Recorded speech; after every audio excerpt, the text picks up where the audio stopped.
I think the most exciting thing about the syllabus has to be the music in it. That's got to be the heart of any syllabus.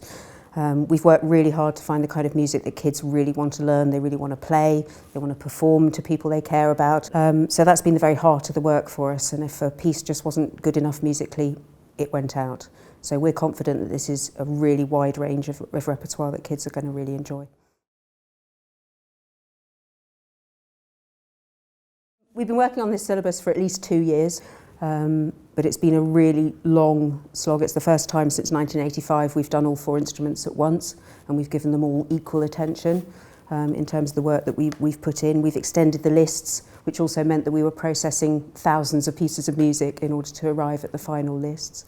And the ultimate goal was to have music that kids feel confident to play, that give them a good exam experience, and we've done various other things that have also been designed to help support that.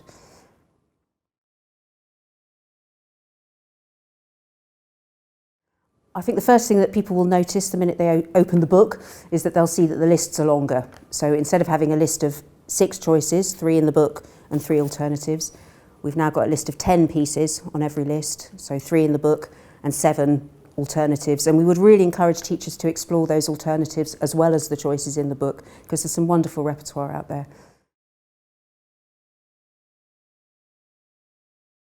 Initial grade is a step along the way to grade 1. So it's exactly the same format as grade 1, has all the same content. It's the same slightly formal exam experience, if you like, unlike the prep test, which is a more informal experience. And it's for those candidates who want a mark, even at that early level.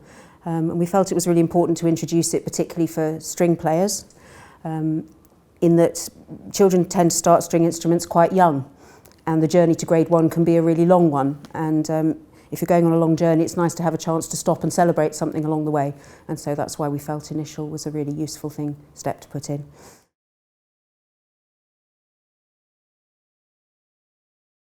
I'd like to say that there aren't any repertoire highlights on this syllabus because there are so many.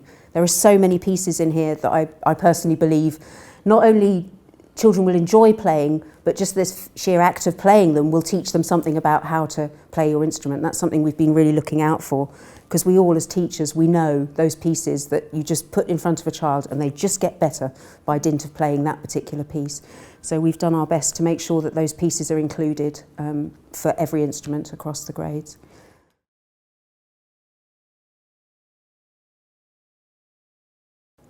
What I think we've helpfully done for teachers is that we've reorganised the lists a bit to make it really clear what the musical outcomes are for people performing repertoire from each one. So List A is now designed as pieces which are fast, idiomatic to the instrument, they lie well on the instrument, they enable you to play yourself into the exam with confidence. Generally fast, almost exclusively.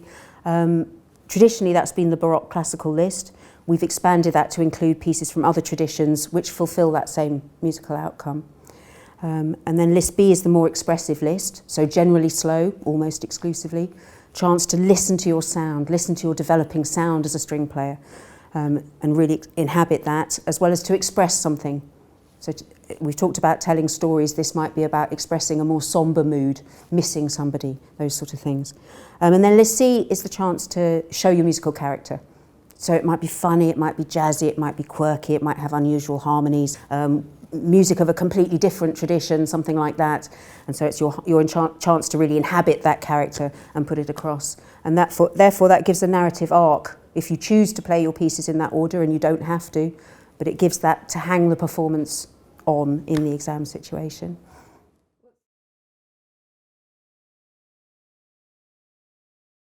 My advice to beginner string players: go for it.